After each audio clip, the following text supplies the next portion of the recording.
Hello everyone, আসসালামু আলাইকুম। Welcome to my channel. It's Masif Rahman. আশা করি সবাই ভালো আছেন। তো আজকে আসলাম একটু আপনাদেরকে আপডেট জানানোর জন্য। কারণ আমার ম্যাক্সিমাম ভিডিওতেই আপনারা কিন্তু কমেন্ট করেন যে ভাই বর্তমান ওয়েটিং পিরিয়ডের অবস্থা কি। মানে আমি ওয়েটিং পিরিয়ড নিয়ে এর আগেও দুটো ভিডিও তৈরি করেছি, কিন্তু আসলে আপনারা জানেন হয়তো যে এই ওয়েটিং পিরিয়ডটা না ধীরে ধীরে শুধুমাত্র বাড়তেছে, এটা কিন্তু কমতেছে না। সেক্ষেত্রে যে প্রতি মাসে যে ডকুমেন্টটা আসে সেটা কিন্তু আপনার চেঞ্জ হচ্ছে। যেমন লাস্ট ডকুমেন্ট আসে হচ্ছে 24শে জুন। আমি ডিটেলস বলতেছি আপনাদেরকে। বর্তমান ওয়েটিং পিরিয়ডটা কিন্তু একদম শুধুমাত্র ডক সাবমিশন মেল পাওয়ার জন্যই আপনাকে 22 মাস কিন্তু ওয়েট করতে হবে। এরপর ডক মেল পাওয়ার পরে আপনি ডকুমেন্ট সাবমিট করবেন, তারপরে আপনি ইন্টারভিউ ডেট পাবেন। এরপর ইন্টারভিউ ডেট পাওয়ার পরে আপনার ইন্টারভিউ হবে, তারপর আপনি পাসপোর্ট কালেকশন মেল পাবেন। তো সব মিলিয়ে যা মনে হচ্ছে যে এটা এখন 24 মান্থস, মানে পুরো 2 বছরে চলে যাবে। আমি যদি আপনাদের সাথে একদম বর্তমান ডক মেইলে কত মাস পর্যন্ত পেয়েছে সেটা যদি আপনাদেরকে একটু শেয়ার করে দেখেন, আমি একটু দেখে বলতেছি। কোনো এক ভাই, উনি অ্যাপয়েন্টমেন্ট নিয়েছিলেন 16 আগস্ট 2022। তো 2022-এর 16 আগস্ট উনি অ্যাপয়েন্টমেন্ট নিয়েছিলেন, এবং লাস্ট ডক মেইল আসে হচ্ছে 23শে জুন 2024। এই যে কেস গত সপ্তাহে। সো 23শে জুন 2024।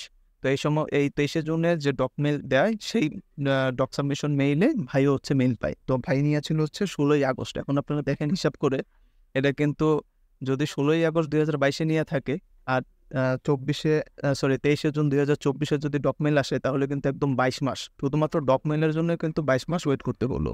তো এই হচ্ছে সার্বিক অবস্থা। ইনশাল্লাহ এরপরে ট্রাই করবো প্রতি মাসে একটা এরকম ছোট একটা আপডেট ভিডিও দিব, যাতে আপনারা দেখলে একটা আইডিয়া হতে পারে। তো সেক্ষেত্রে কিন্তু এখন নেক্সট ডকুমেন্টে মনে হয় আগস্ট এবং সেপ্টেম্বর পর্যন্ত যাবে, মানে আমার যতটুকু মনে হচ্ছে আগস্টের লাস্টের দিকে যারা অ্যাপয়েন্টমেন্ট নিয়েছিল, এবং সেপ্টেম্বরও হয়তো অর্ধেক বা পুরোটাই পেতে পারে। এটা ডিপেন্ড করে যে কতজন অ্যাপয়েন্টমেন্ট নিয়েছিল। আসলে জিনিসটা আসলে অনেক লেন্দি হয়ে যাইতেছে। এটা আমাদের জন্য, বিশেষ করে যেসব স্টুডেন্টরা জার্মানিতে হায়ার স্টাডিজের জন্য আসতে চায়, তাদের জন্য এটা আসলে অভিশাপ, আর কিছুই না। আর এম্বাসির তরফ থেকেও আসলে এরা, আমার কাছে যেটা মনে হয়, তারা ইচ্ছা করে হয়তো এটা করতেছে, কারণ তারা চাইলে এটা সলভ করতে পারে, কিন্তু তারা কিন্তু এটা করতেছে না। ভবিষ্যতে কি হবে, জিনিসটা 22 মাস থেকে 24 মাসে যাবে, নাকি 20 মাসে যাবে, নাকি আরো কমে আসবে, এটা কিন্তু আমাদের আসলে কেউই আমরা প্রেডিক্ট করতে পারতেছি না এই মুহূর্তে। কিন্তু যদি আপনি গত 2-3 বছর অ্যানালিসিস করেন, তাহলে আসে বাড়বে, ওই অ্যানালিসিসের সাপেক্ষে বাড়বে। হয়তো আগামী 6 মাস, 7 মাস, 8 মাসের ভিতরে এই 22 মাসের ডকুমেন্ট যে ওয়েটিং পিরিয়ডটা, এটা 24 মাসে গিয়ে ঠিকবে হয়তো, এবং ভিসা পেতে পেতে হয়তো 26 মাস লাগবে। তো বর্তমানে যে 22 মাস চলতেছে, এক্ষেত্রে কিন্তু ভিসা পেতে পেতে প্রায় 24 মাস লেগে যাবে।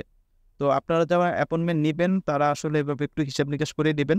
আমি এরকমও আবার দরকার হলে কোনো একটা ভিডিও করব, যে বিশেষ করে যারা 2024-এ যারা ইন্টার পরীক্ষার্থী, নেক্সট উইক থেকে পরীক্ষা শুরু হবে।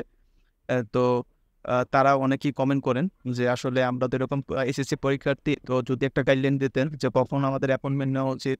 কারণ 2024 চলে, তো এরপরে তাদের যদি যারা ব্যাচেলর করতে আসতে চায় মেনলি, তো তারা যদি 1 বছর ব্যাচেলর কমপ্লিট করতে চায় বাংলাদেশে, তাহলে কিন্তু 2025-এর মাঝামাঝি বা লাস্টের দিকে চলে যাবে। তো এরকম একটা ক্যালকুলেশন, কারণ 2 বছর যদি ওয়েটিং পিরিয়ড হয়, 2 বছরের ভিতরে কিন্তু এটা চাইলেই সম্ভব। 2 বছরের ভিতরে আপনার 1 বছরের অনার্সও কমপ্লিট হবে, এরপরে আপনার আইএলটিএস এর প্রিপারেশন নিতে হবে, মানে অনেক পরিস্থিতি আছে। তো ওইভাবে হিসাব করে আসলে অ্যাপয়েন্টমেন্টটা নিয়ে নিলে ভালো। তবে এটার জন্য আসলে আপনাদের অনেক সুদূর প্রসারী চিন্তা থাকতে হবে।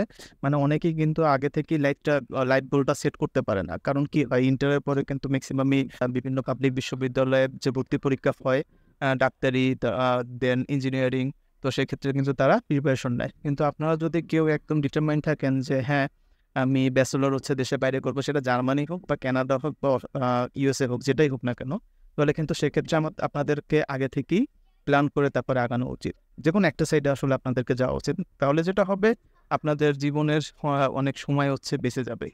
তো এই ছিল আসলে আপডেট। তো বর্তমানে 22 মাসের ওয়েটিং পিরিয়ড, লাস্ট ডকুমেন্ট দিয়েছে 23শে জুন। সেই আপডেট অনুযায়ী আপনাদেরকে তথ্য দেওয়ার চেষ্টা করলাম।